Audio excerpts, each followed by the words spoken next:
Hello everyone, मैं मोनिका पुनिया स्वागत करती हूँ आप सभी का डिलीजेंट एसएससी यूट्यूब चैनल के ऊपर। आज हम इस वीडियो के अंदर एसएससी सीजीएल के ऊपर बात करने वाले हैं।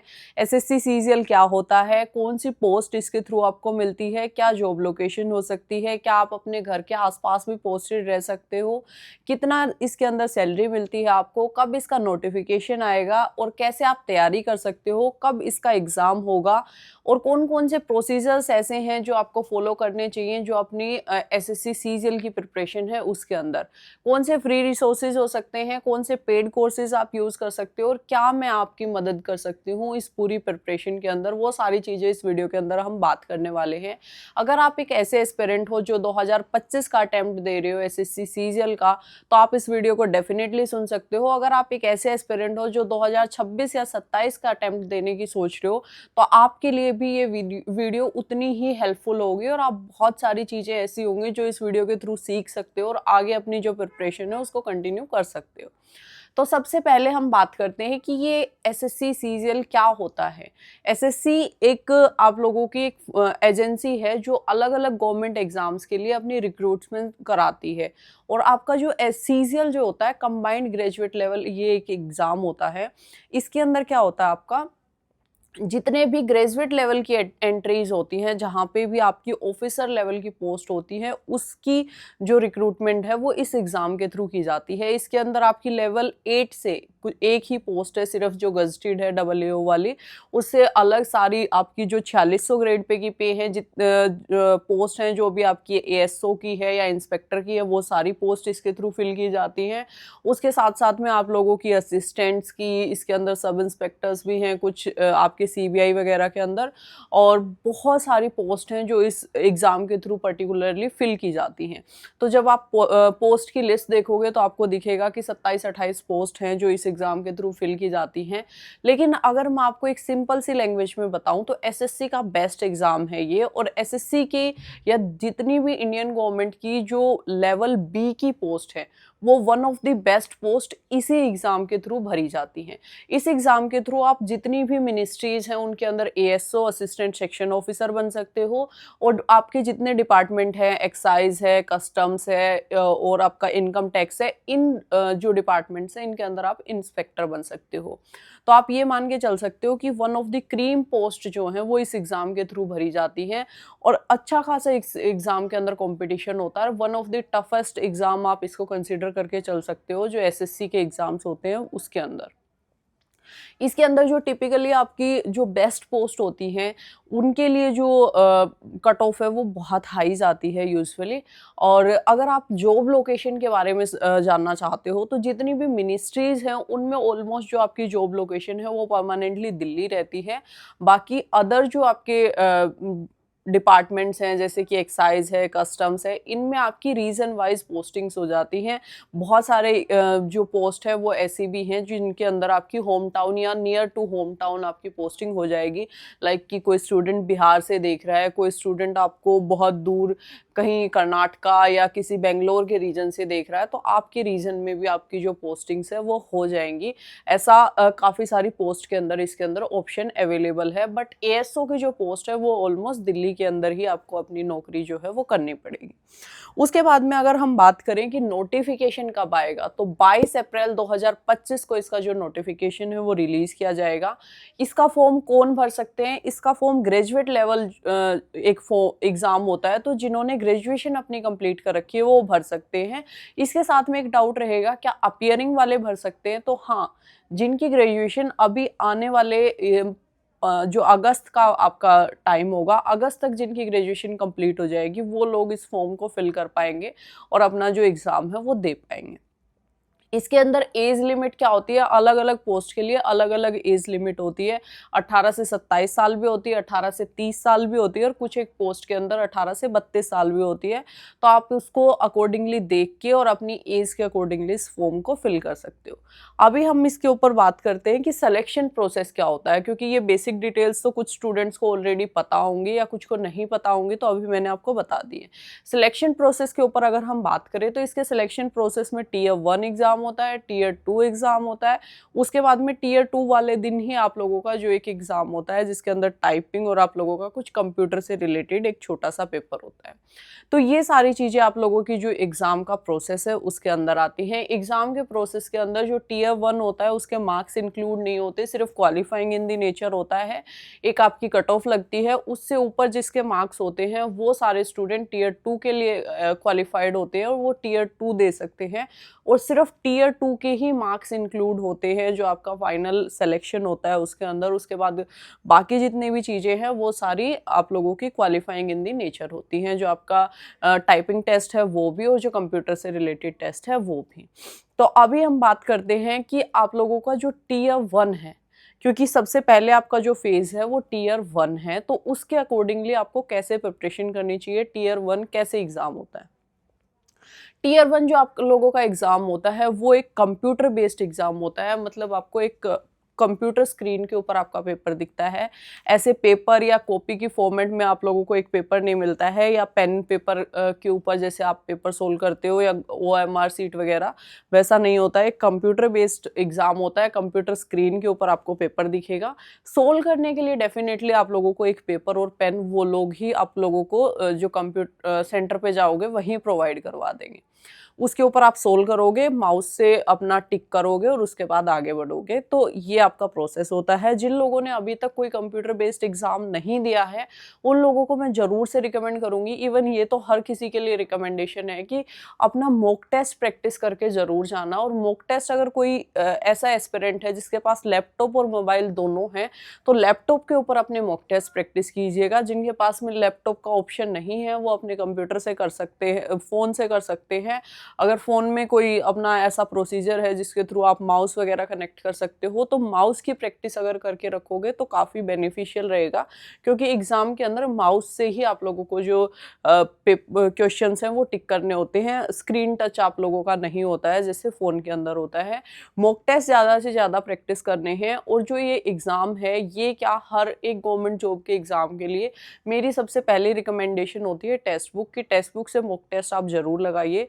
ऑलमोस्ट सारे लोगों ने अपना टेक्स्ट बुक का पास जो है वो ले लिया होगा। टेक्स्ट बुक का भी हमें पास प्रो लेना होता है, क्योंकि उसके अंदर प्रीवियस ईयर और नए मॉक टेस्ट दोनों इंक्लूडेड होते हैं। तो जिन्होंने नहीं लिया है उन लोगों को मैं बता दूं, DSSC कूपन कोड लगा लेना। जो भी फिलहाल का प्राइस होगा उसके ऊपर एक्स्ट्रा 12% का आप लोगों को डिस्काउंट मिल जाएगा और आप अपना टेक्स्ट बुक का पास प्रो ले लेना। 1 साल के लिए मिलता है और 1 साल में जितने भी गवर्नमेंट जॉब के एग्जाम होते हैं, हर एक गवर्नमेंट जॉब के एग्जाम के लिए आप उसके अंदर मॉक टेस्ट अपने सोल्व कर पाओगे। अगर पर्टिकुलरली हम बात करें हमारा जो एसएससी सीजीएल का एग्ज़ाम है, इसके अंदर हमें कैसे कैसे प्रोसीड करना है, तो वो सारी चीज़ें आपको मैं बताती हूँ। सबसे पहले मैं आपको बताऊँ कि 4 सब्जेक्ट आपके होते हैं। जो एग्ज़ाम होता है वो 200 नंबर का होता है, 100 क्वेश्चन आपके पूछे जाते हैं और 1 घंटे के अंदर आपको कवर करना होता है। 100 क्वेश्चन आपको 60 मिनट के अंदर कवर करने हैं। तो आप देख सकते हो 1 मिनट से भी बहुत कम टाइम है आप लोगों के पास में एक क्वेश्चन को करने का। और यही सबसे बड़ा चैलेंज होता है कि हमें टाइम के अंदर क्वेश्चंस को करना सीखना है। अगर वो पेपर अब मैं आपको निकाल के दे दूँ पेपर से बाद में या पेपर से पहले, तो आप उसको बहुत आराम से बैठ के बना लोगे अगर टाइम लिमिट नहीं होगी तो। लेकिन वहाँ क्या होता है, टाइम लिमिट होती है और उसी के अकॉर्डिंगली हमें जो अपनी तैयारी है वो करनी होती है। एसएससी की एक खास बात ये है कि एसएससी का सिलेबस लिमिटेड हो जाता है। कहीं ना कहीं जाके एक लिमिट सेट हो रखी है कि प्रीवियस ईयर जिस तरीके से पूछा गया है या प्रीवियस ईयर में जो पूछा गया है, ऑलमोस्ट वही चीज़ें आप लोगों के एग्जाम के अंदर पूछी जाएगी। तो इससे क्या हो जाता है, एक सिलेबस लिमिट हो जाता है और सिलेबस का हमारे पास एक प्रॉपर डेफिनेशन हो जाती है कि ये प्रीवियस ईयर के क्वेश्चन है और इनको ही मुझे प्रैक्टिस करना है। और वैसे ही प्रोसीजर को आपको लेते हुए चलना है जब भी आप अपने एसएससी कि किसी भी एग्ज़ाम की तैयारी करोगे। और हाँ, एक खास बात मैं आप लोगों को बता देती हूँ, एग्ज़ाम से रिलेटेड मुझे अभी ध्यान आया कि मैंने एक फ्री अपना टेलीग्राम के ऊपर स्टडी प्लान रन कर रही हूँ। बिल्कुल फ्री ऑफ कॉस्ट है, बिगिनर स्टूडेंट्स के लिए भी, एडवांस स्टूडेंट्स के लिए भी, दोनों जाके उसको देख सकते हैं। आप लोगों को कुछ भी नहीं समझ में आता कि आपको कैसे पढ़ना है, कोई आपके पास रिसोर्सेज नहीं है, तो आप उसको जाके ज्वाइन कर लीजिए। वहाँ पे ऑलमोस्ट सारे रिसोर्सेज मैं आप लोगों को प्रोवाइड करवा रही हूँ। उसके साथ में क्लासेस मैं आप लोगों को बताती हूँ और डेली मैं आप लोगों को बताती हूँ कि आज आपको पर्टिकुलरली कितना पढ़ना है। जब से ये ऑनलाइन वाली दुनिया स्टार्ट हुई है, ऑफलाइन इंटरेक्शन बंद हो गया है टीचर्स के साथ, स्टूडेंट्स के साथ, तब से ये मेंटरशिप जो एक तरीके से आप बोल सकते हो, इसकी बहुत ज़्यादा वैल्यू बढ़ गई है कि हमें कोई ये बता पाए कि हमें कैसे पढ़ना है। पढ़ना क्या है ये तो बता दिया, लेकिन उसको अब कैसे पढ़ें, कैसे करें, डेली स्केड्यूल में कैसे लेके आएँ, उन चीज़ों के अंदर सबसे ज़्यादा आपको ये हेल्प करता है। बिल्कुल फ्री ऑफ कॉस्ट आप लोगों के लिए मेंटरशिप बैच चल रहा है। SSC, CGL, CPO, CHSL, MTS, GD, जितने भी एसएससी के एग्जाम 2025 के अंदर होने वाले हैं, 150 दिनों के अंदर आप लोगों का कंप्लीट सिलेबस करवाया जाएगा। डिलीजेंट एसएससियन टेलीग्राम चैनल के ऊपर आप लोगों का ये बैच चल रहा है, आप जाके इसको ज्वाइन कर सकते हो। बिल्कुल फ्री ऑफ कॉस्ट है, ज्वाइनिंग फीस कुछ नहीं है, कुछ भी नहीं करना आपको, सिर्फ एक टारगेट आएगा, उसको डेली फॉलो करते हुए चलना है। तो अब आप लोगों को मैं बताती हूँ कि अगर आप खुद से पढ़ना चाहते हो तो कैसे पढ़ सकते हो। देखो, आपके 4 सब्जेक्ट पूछे जाते हैं। सबसे पहले इंग्लिश, मैथ्स, रीजनिंग और जीके। 3 सब्जेक्ट आप लोगों के ऐसे हैं जहाँ पे आप मैक्सिमम स्कोर कर सकते हो। इंग्लिश, मैथ्स और आप लोगों का रीजनिंग। जीके का सिलेबस थोड़ा सा वास्ट हो जाता है, तैयारी करनी थोड़ी सी डिफिकल्ट हो जाती है। अभी अगर आप लोग देखोगे तो प्री के अंदर सब लोग सारे जो एग्जाम्स हैं, सारे सब्जेक्ट जो आप लोगों के हैं इक्वल वेटेज के हैं, लेकिन मेंस के अंदर जो आप लोगों के जितने भी सब्जेक्ट हैं उनका वेटेज थोड़ा थोड़ा डिफरेंट हो जाता है। तो सबसे ज़्यादा अगर वेटेज ऑल ओवर देखा जाए तो इंग्लिश का रहता है। तो सबसे पहले हम इंग्लिश के ऊपर बात करते हैं कि एग्जैक्टली आपको कैसे कैसे पढ़ना है। देखो, इंग्लिश को हमने सिंपल से 3 पार्ट्स में डिवाइड कर रखा है और उसके अकॉर्डिंगली ही हम उसको तैयार करते हैं। सबसे पहला पार्ट है हमारा वोकेबलरी, जहाँ से प्री के एग्जाम में 12 से 13 क्वेश्चन पूछे जाते हैं। वोकेबलरी से रिलेटेड 12 से 13 क्वेश्चन आप लोगों के होते हैं। उसके बाद में आपका ग्रामर आता है। ग्रामर से रिलेटेड 6 से 7 या 7 से 8 क्वेश्चन आप लोगों के होते हैं प्री के एग्जाम में। उसके बाद में आप लोगों का आता है रीडिंग सेक्शन। 5 या 7 क्वेश्चन आप लोगों के रीडिंग सेक्शन से पूछे जाते हैं। तो वोकेबलरी में किस तरीके के क्वेश्चन पूछे जाते हैं? वोकेबलरी में आपसे पूछा जाता है, सिनोनियम्स पूछे जाते हैं, एंटोनियम्स पूछे जाते हैं, वन वर्ड सब्स्टिट्यूशन पूछे जाते हैं, ईडियम पूछे जाते हैं, आप लोगों से स्पेलिंग पूछी जाती है। ये ऑलमोस्ट तरीके के क्वेश्चंस हैं जो आप लोगों को वोकेबलरी से देखने को मिलते हैं। तो इसको करना कहाँ से है, कैसे करना है, इसका एक लिमिटेड सा सोर्स है कि प्रीवियस ईयर का कंपाइलेशन आप लोगों के पास में होना चाहिए और उसको आप अच्छे से याद कर लो। वो आप कहाँ से कर सकते हो? उसके लिए मार्केट के अंदर काफ़ी सारी बुक्स अवेलेबल हैं।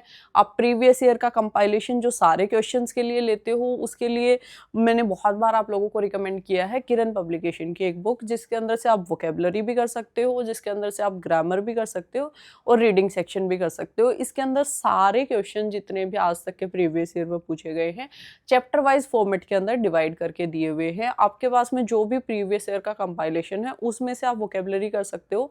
या फिर स्पेसिफिकली वोकेबलरी के लिए अगर हम बात करें तो एक ब्लैक बुक नाम से बुक आती है, जिसके अंदर सिर्फ प्रीवियस ईयर की वोकेबलरी का कंपाइलेशन आप लोगों को करके दिया हुआ है। आप उसके साथ में भी जा सकते हो, वहां से अपनी वोकेबलरी कंप्लीट कर सकते हो। प्रीवियस ईयर की वोकेबलरी जो है वो आप लोगों को कवर करनी है। मैं बेसिकली जब मैं अपनी प्रिपरेशन करती थी तो 3 सेक्शन के ऊपर मैं सबसे ज़्यादा काम करती थी। वन वर्ड सब्स्टिट्यूशन, आप लोगों का ईडियम और उसके बाद में सिनोनियम। एंटोनियम पढ़ने की ज़रूरत नहीं होती है, अगर मतलब पता है वर्ड का तो सीधा और उल्टा दोनों आप निकाल लेते हो ऑलमोस्ट। तो मैं इन 3 सेक्शन के ऊपर काम करती थी। उसके साथ साथ में थोड़ा बहुत मैं स्पेलिंग्स को देख लेती थी जब भी मुझे टाइम मिलता था, और उसके अकॉर्डिंगली मैं अपनी जो प्रिपरेशन है वो करती थी। अगर आप एक फॉर्मेट चाहते हो कि कैसे आप कर सकते हो, आप लोगों का जो एग्ज़ाम है वो अराउंड जून के अराउंड स्केड्यूल्ड है। अभी आप लोगों के पास में जो टाइम है, लगभग आप ये मान के चल सकते हो कि 5 महीने का टाइम आप लोगों के पास में है। अगर डेली आप हर सेक्शन से 20 वर्ड्स करते हो, सिर्फ 20 वर्ड्स अगर आप एक सेक्शन से करते हो, तो आप देख सकते हो कि आप लोगों की लगभग 3000 की वोकेबलरी हो जाएगी। 3000 की वोकेबलरी में आपको ये नहीं कह रही कि पूरा आप इतने वोकेबलरी नए नए निकालते रहो, सिर्फ प्रीवियस ईयर के करते रहो। डेली 20 किए, अगली बार फिर 20, अगली बार फिर 20, और जब वो खत्म हो जाते हैं उसके बाद जीरो से फिर से स्टार्ट कर दो और फिर से दोबारा रिवीजन कर लो। धीरे धीरे आप लोगों की जो वोकेबलरी है उसके ऊपर पकड़ बन जाएगी। अगर आप ये चाहते हो कि मुझे फ्री किसी यूट्यूब के सोर्स से पढ़ना है, तो आप या तो A to Z जो आपकी रानी मैम की प्लेलिस्ट है आप उसको देख सकते हो, या फिर देसी पढ़ाकू के ऊपर जाके आपको ब्लैक बुक की पूरी लिंक के थ्रू, निमोनिक्स के थ्रू आप लोगों को पूरा पढ़ाया गया है, आप वहाँ से जाके इसको याद कर सकते हो।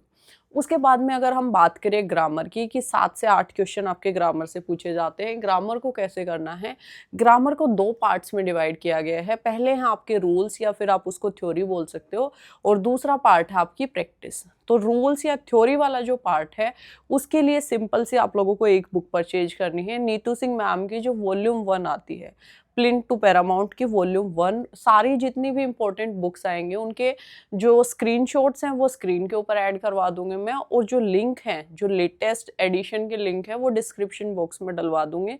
जो भी उसको परचेज करना चाहता है वहां से जाके कर सकता है। तो जो नीतू सिंह मैम का वॉल्यूम 1 है वो लेना है, वहां से ग्रामर के रूल्स आप लोगों को कर लेने हैं, और वोकेबलरी का सेक्शन भी उसके अंदर पीछे दिया हुआ है, वो भी काफी अच्छा, आप उसको भी कर सकते हो। उसके साथ में आपका जो प्रैक्टिस वाला सेक्शन है, प्रैक्टिस वाला सेक्शन हम करेंगे प्रीवियस ईयर का जो चैप्टर वाइज वाला फॉर्मेट है। क्या ग्रामर से क्या पूछा जाता है, एरर पूछी जाती है, सेंटेंस इंप्रूवमेंट और फिलिंग द ब्लैंक्स। इन तीनों चीजों के लिए आप जा सकते हो जो चैप्टर वाइज वाला फॉर्मेट होता है। चैप्टर वाइज फॉर्मेट के अंदर आप लोगों को 1000 एरर्स मिल जाएंगी, आप लोगों को 1000 इंप्रूवमेंट्स मिल जाएंगे, 1000 आप लोगों को फिलिंग द ब्लैंक्स लगभग मिल जाएंगे। तो इसको आप कैसे कर सकते हो, सबसे पहला जो फेज होगा उसके अंदर सिर्फ आप रूल्स करोगे, और रूल्स करने के बाद जो पीछे उसके एक्सरसाइज दे रखी है, जैसे ही आपने रूल्स कंप्लीट किए उसके पीछे जो एक्सरसाइज दे रखी है आप उसको पढ़ लोगे, और सेकंड स्टेज के अंदर आप पहले रूल रिवाइज करोगे, उसके बाद में आप 1 से स्टार्ट कर दोगे अपना जो एरर्स को करना है। 10 डेली कर सकते हो, 20 डेली कर सकते हो, 50 डेली कर सकते हो, जो आपकी कैपेसिटी है उसके अकॉर्डिंगली आप इसको करते हुए चलोगे। अगर आप चाहते हो कि आप खुद से नहीं पढ़ पाते हो, किसी टीचर से आप पढ़ना चाहते हो ग्रामर को, तो आप यूट्यूब के ऊपर रानी मैम की क्लासेस देख सकते हो। अगर आपकी इंग्लिश थोड़ी ठीक ठाक है तो रानी मैम या तरुण ग्रोवर सर से आप समझ सकते हो। अगर बहुत ही बेसिक से जानना चाहते हो तो आप अमन वशिष्ठ सर की क्लासेस देख सकते हो, आप उनसे भी अपनी जो इंग्लिश की कोर्स है उसको कंप्लीट कर सकते हो। उसके बाद में अगर हम बात करते हैं, अपना जो तीसरा सेक्शन बच जाता है, तीसरा सेक्शन कौन सा है, ये जो आपको प्रैक्टिस वाला सेक्शन है, ये जो अभी मैंने आपको किरण वाली बुक रिकमेंड की थी उसी वाले सेक्शन से आपको ये प्रैक्टिस सेक्शन कंप्लीट करना है। फिर रीडिंग के ऊपर अगर हम बात करते हैं, रीडिंग 2 पार्ट्स में डिवाइडेड है आपकी। एक सेंस ऑफ रीडिंग की, मतलब आपने जो पढ़ा है उसको आप समझ कितना पाते हो, और दूसरा आपको पीवाईक्यू प्रैक्टिस करना, या आप उसके जो कॉन्सेप्ट्स हैं उनको समझना। तो सेंस के लिए आपको क्या करना होगा, सेंस के लिए आपको डेली इंग्लिश पढ़नी होगी। डेली इंग्लिश पढ़ने के लिए आप क्या कर सकते हो, आप कोई नॉवल पढ़ सकते हो, आप कोई न्यूज़पेपर पढ़ सकते हो, आप कोई ऐसी डेली की कोई थ्योरी, इंग्लिश की बुक, कुछ भी ऐसा पढ़ सकते हो जिससे आपकी इंग्लिश की डेली एक समझ डेवलप होती चले। लेकिन ये आपको जो है वो रिजल्ट इंस्टेंट नहीं देगी, एक दिन के अंदर आप लोगों को रिजल्ट नहीं दे देगी। तो बेसिक जो कॉन्सेप्ट्स हैं अगर उनको पढ़ना चाहते हो तो मनीषा बंसल मैम की क्लासेस हैं, न्योन क्लासेस नाम से यूट्यूब चैनल है, उसके ऊपर उन्होंने आपको क्लोज टेस्ट भी पढ़ाया है, PQRS भी पढ़ाया है और पैसेज भी पढ़ाया है, और तीनों क्लासेस जो हैं उनकी बुक्स भी आती हैं, तीनों सब्जेक्ट की, तीनों पार्ट्स की आप एक तरीके से बोल सकते हो। और इस बुक की सबसे खास बात यह है कि मैंने टेलीग्राम के ऊपर इसकी फ्री PDF डाली हुई है। अगर आपको फ्री PDF से लगता है कि हाँ मेरे लिए ये यूज़फुल है, मेरे को बुक लेनी चाहिए, तो आप उसको बुक ले सकते हो, अदरवाइज आप अपने फ्री PDF से इसको कंप्लीट कर सकते हो, और उसके साथ साथ में आप डेली की थोड़ी थोड़ी रीडिंग कर सकते हो। तो अगर ये तीनों चारों चीज़ें जो मैंने आपको बताई हैं इनको आप फॉलो करोगे तो इंग्लिश के अंदर आप लोगों को कोई भी दिक्कत नहीं आएगी। मैं भी एक ऐसे एस्पिरेंट थी जिसके सिर्फ 2 नंबर आते थे, और 2 नंबर भी वो कि उससे 2-3 दिन पहले ही मैंने वो वर्ड पढ़ा था तो मैंने उसका आंसर टिक कर दिया था, अदरवाइज मेरे को कुछ भी नहीं आता था इंग्लिश के अंदर, और मैंने 50 आउट ऑफ 50 स्कोर किया था अपने CGL के अंदर। तो आप लोग भी डेफिनेटली इंग्लिश के अंदर जो अपना स्कोर है वो अच्छा कर सकते हो, कोई भी बहुत बड़ी चीज़ इंग्लिश के अंदर स्कोर करना नहीं है। सेकेंड सब्जेक्ट हमारा मैथ्स होने वाला है। अगर मैथ्स की हम बात करें तो मैथ्स को 3 पार्ट के अंदर बेसिकली हम डिवाइड करते हैं। सबसे पहला पार्ट होता है हमारी थ्योरी, उसके बाद हमारी प्रैक्टिस होती है, और तीसरा पार्ट एक एडिशनल है जिन लोगों की कैलकुलेशन वीक है उनके लिए कैलकुलेशन। तीनों चीज़ों को आप लोगों को लेके चलना होगा, तभी हम मैथ्स के अंदर कुछ अच्छा कर पाएंगे। मैथ्स की जो थ्योरी वाला सेक्शन है वो आप लोग खुद से बहुत कम एस्पिरेंट्स हैं वो कर पाते हैं, क्योंकि हमें शॉर्ट ट्रिक के थ्रू अपनी जो प्रिपरेशन होती है वो करनी होती है। होती है। तो शॉर्ट ट्रिक के लिए अगर आप लोगों को देखना है तो आप लोग अपना जो सिलेबस है वो किसी टीचर से कंप्लीट कर सकते हैं। अगर किसी का पेड कोर्स आप लोगों के पास में है तो आप उसके साथ में जा सकते हो, वहाँ से पढ़ सकते हो। अगर किसी का पेड कोर्स आपके पास में नहीं है, आप फ्री में पढ़ना चाहते हो, तो फ्री में आप यूट्यूब से पढ़ सकते हो। यूट्यूब के ऊपर अलग-अलग टीचर्स की प्लेलिस्ट है, आप उनको देख सकते हो, पढ़ सकते हो। बहुत सारे टीचर मार्केट के अंदर अवेलेबल हैं। अगर एक पीडीएफ या एक आप बोल सकते हो प्लेलिस्ट आप रिकमेंडेशन चाहते हो, तो आदित्य रंजन सर की ये वाली प्लेलिस्ट आप देख सकते हो। सारे टॉपिक्स इन्होंने कवर करवा रखे हैं और काफ़ी डिटेल में इन्होंने इसके अंदर पढ़ा रखा है। तो इस प्लेलिस्ट के थ्रू आप अपनी जो थ्योरी पढ़ोगे, थ्योरी के आपको साथ-साथ नोट्स बनाते हुए चलना है।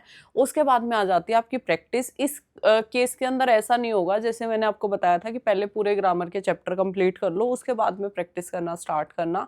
यहाँ चैप्टर वाइज ही आपकी जो बुक है वो आप लोगों को मिलती है और आदित्य रंजन सर की ही मैथ्स की बुक भी आती है और अभी इनका लेटेस्ट एडिशन आया है जिसमें एसएससी सीजीएल 2024 तक के क्वेश्चंस इंक्लूडेड हैं। आप जाके इसको ले सकते हो और इससे अपने जो चैप्टर वाइज वाली क्वेश्चंस हैं उसको सोल्व कर सकते हो।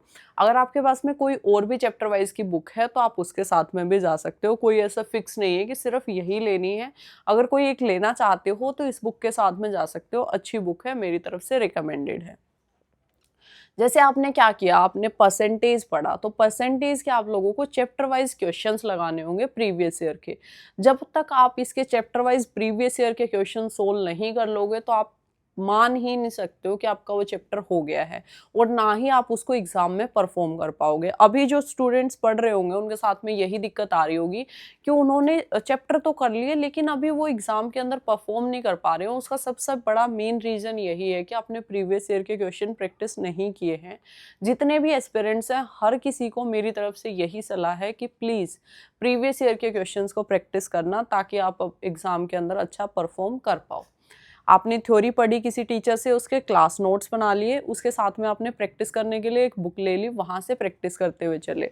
जिसको ऐसे लग रहा है कि कैलकुलेशन बहुत वीक है, थोड़ा सा अपना कैलकुलेशन के ऊपर काम करना स्टार्ट कर दो, जोड़ गुना भाग घटा करना स्टार्ट कर दो। उसके साथ में डिजिटल सम और आप लोगों के जितने भी यूनिट डिजिट वगैरह के मेथड्स हैं उनको सीख लो ताकि कैलकुलेशन को आप इफेक्टिवली कर पाओ और एग्जाम के अंदर अच्छा परफॉर्म कर पाओ।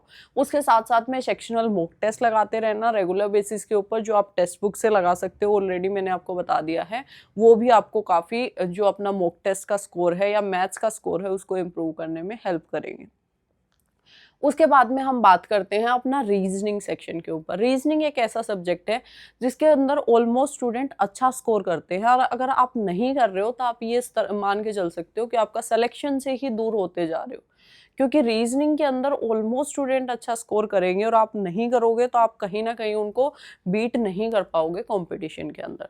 तो रीजनिंग का एक सिंपल सा फंडा है, अपने पहले थोड़े से सेक्शनल मॉक टेस्ट लगा के देखो, उसमें से आप देखो कि आपको कितने क्वेश्चंस आपसे बन पा रहे हैं और कितने नहीं बन पा रहे हैं। अगर बिल्कुल ही क्वेश्चंस आपसे नहीं बन पा रहे हैं तो मैं आपको रिकमेंड करूंगी एक प्रीवियस ईयर का कंपाइलेशन ले लो। उसके साथ में पीयूष वासने सर की ये प्लेलिस्ट है एक, जिसके ऊपर रीजनिंग के सारे टॉपिक उन्होंने करवा रखे हैं। जो जो पर्टिकुलरली टॉपिक दिक्कत आती है, वैसे यूजुअली जो स्टूडेंट्स को दिक्कत आती है वो टॉपिक मैं आपको बता देती हूँ। कोडिंग डिकोडिंग में दिक्कत आती है, उसके बाद में आपको मिसिंग नंबर में दिक्कत आती है, नंबर सीरीज में दिक्कत आती है, sitting arrangement, blood relation, syllogism, Venn diagram में भी कुछ स्टूडेंट्स को दिक्कत आ जाती है, रैंकिंग एंड ऑर्डर में दिक्कत आती है। तो ये 8 टॉपिक मैंने आप लोगों को बताए हैं। इन 8 टॉपिक को आप यूट्यूब से उन टीचर से पढ़िए और उसके बाद में चैप्टर वाइज क्वेश्चन इसके प्रैक्टिस कर लीजिए। अगर आपकी रीजनिंग ऐसी है कि आप लोग ऑलमोस्ट 22-23 अभी स्कोर कर रहे हो तो उस केस में सिर्फ आप डेली एक सेक्शनल मॉक टेस्ट लगाइए और जो क्वेश्चन उसके अंदर गलत हो जाता है उसके लिए आप लोग अपना जो प्रैक्टिस है या वो कर सकते हो या उसको एक कॉपी के अंदर लिख सकते हो और वहां से डेली उनको पढ़ सकते हो। जिन स्टूडेंट्स का ऐसा है कि मतलब अभी स्कोर अच्छा नहीं हो रहा है, यूट्यूब से पढ़ा, नोट्स बनाए और प्रीवियस ईयर का कंपाइलेशन, अगर एक कंपाइलेशन अभी तक नहीं लिया है तो किरण पब्लिकेशन की ये वाली बुक जाके ले सकते हो। इसमें से अपने जो क्वेश्चंस है उनको प्रैक्टिस करते हुए चलना है। रीजनिंग के अंदर सिर्फ इतना काम है, उससे ज़्यादा कुछ नहीं करना है। उसके बाद में हम जीएस के ऊपर बात करते हैं। जो जीएस वाला सब्जेक्ट है हमारा, उसको हमने 3 पार्ट्स के अंदर डिवाइड किया है। जीके, जिसके अंदर हमारे सारे सब्जेक्ट्स इंक्लूडेड होते हैं, हिस्ट्री, पॉलिटी, ज्योग्राफी और आप लोगों का साइंस जो है वो इंक्लूडेड होता है। उसके बाद में दूसरा सेक्शन हमारा स्टैटिक जीके का और तीसरा करंट अफेयर्स का है। अगर जीके वाले पार्ट के ऊपर मैं बात करूँ तो जीके वाले पार्ट के लिए आपको एक थ्योरी की बुक लेनी है। आप ल्यूसेंट ले सकते हो, अरिहंत वाली ले सकते हो, या फिर एसएससी की जो वन लाइनर फॉर्मेट में आती है, किरण की बुक वन लाइनर फॉर्मेट में, आप वो ले सकते हो। जो भी आपको अच्छी लगती है वो ले सकते हो। अगर लूसेंट आपके पास में है और लूसेंट को कैसे पढ़ना है ये आपको जानना है तो मेरी ये वाली वीडियो आप जाके देख सकते हो।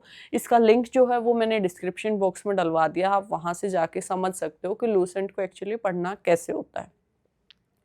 आपने थ्योरी कर ली किसी भी एक इन तीनों बुक्स में से, उसके बाद में जो पर्टिकुलरली टॉपिक आपने थ्योरी का किया है उसी को आपको पीवाईक्यूज से प्रैक्टिस करना है। पीवाईक्यू कंपाइलेशन के लिए ऑलरेडी मैंने आपको रिकमेंड किया है, किरण की हर सब्जेक्ट की पीवाईक्यू कंपाइलेशन आती है, आप जाके ले सकते हो। इसके लिए आप जीएस वाला कंपाइलेशन भी देख सकते हो। तो उसके अंदर क्या करना है, आपने जैसे आज इंडस वैली पढ़ लिया, इंडस वैली के ही प्रीवियस ईयर के क्वेश्चंस भी आपने एक बार देख लिए, तो दोनों चीज़ें कवर होती हुई चलेंगी। उसके बाद में कुछ भी एडिशनल करने की ज़रूरत आपको नहीं पड़ेगी। उसके बाद में अगर हम स्टैटिक जीके की बात करें तो स्टैटिक जीके के अंदर एक सिंपल सा फंडा होता है कि आप लोगों को कोई एक पीडीएफ या कोई एक चैप्टर्स की लिस्ट ले लेनी है। सबसे पहले चैप्टर की लिस्ट जो है वो मैं आप लोगों को प्रोवाइड करवा देती हूँ। ये लिस्ट है जो आपके स्टैटिक जीके के चैप्टर्स हैं और जहाँ से क्वेश्चंस पूछे जाते हैं। इनको आपको टॉपिक वाइज उठाना है। पहला आपने जैसे डांस उठा लिया तो डांस की आप किसी वीडियो के थ्रू भी जा सकते हो या फिर किसी पीडीएफ से पढ़ सकते हो या किसी बुक से पढ़ सकते हो। पीडीएफ या बुक आप अगर रिकमेंडेशन चाहते हो तो गॉडफादर की जो नियोन वाली बुक आती है उसको ले सकते हो। इसकी फ्री पीडीएफ लेटेस्ट एडिशन की टेलीग्राम के ऊपर मैंने अपलोड कर रखी है। फाइल्स वाले सेक्शन में जाओगे वहाँ पे आपको मिल जाएगी, वहाँ से डाउनलोड करके आप देख सकते हो, पढ़ सकते हो। बुक लेना चाहते हो तो लिंक डिस्क्रिप्शन में लगा दिया है, वहाँ से जाके आप इसको ले सकते हो। इसमें से आपको टॉपिक वाइज टॉपिक कंप्लीट करना है, साथ में पीवाईक्यूज लगा लेने हैं उसके। और अगर करंट अफेयर्स की बात करें तो मंथली करंट अफेयर्स आप लोगों को देखना है बस, उससे ज़्यादा करंट अफेयर्स के अंदर कुछ भी करने की आपको ज़रूरत नहीं पड़ेगी। बाकी जितने भी जीएस के ऐसे इंपॉर्टेंट टॉपिक हैं जो बहुत ज़्यादा एग्जाम में फ्रिक्वेंटली पूछे जाते हैं उनके ऊपर एक डेडिकेटेडली वीडियो लेके आने की कोशिश करूँगी मैं आप, जिससे आपका जीएस का जो स्कोर है वो ऑल ओवर इम्प्रूव हो सके। ये वीडियो काफ़ी लंबी हो गई है क्योंकि बहुत सारी डिटेल्स मैंने इस वीडियो के अंदर दी है। अगर आप इस वीडियो को यहाँ तक देख रहे हो तो डेफिनेटली इस वीडियो को लाइक कर देना, चैनल को सब्सक्राइब कर देना। कोई और इन्फॉर्मेशन जानना चाहते हो तो कमेंट सेक्शन में आप पूछ सकते हो कमेंट करके। Thank you so much for watching this video.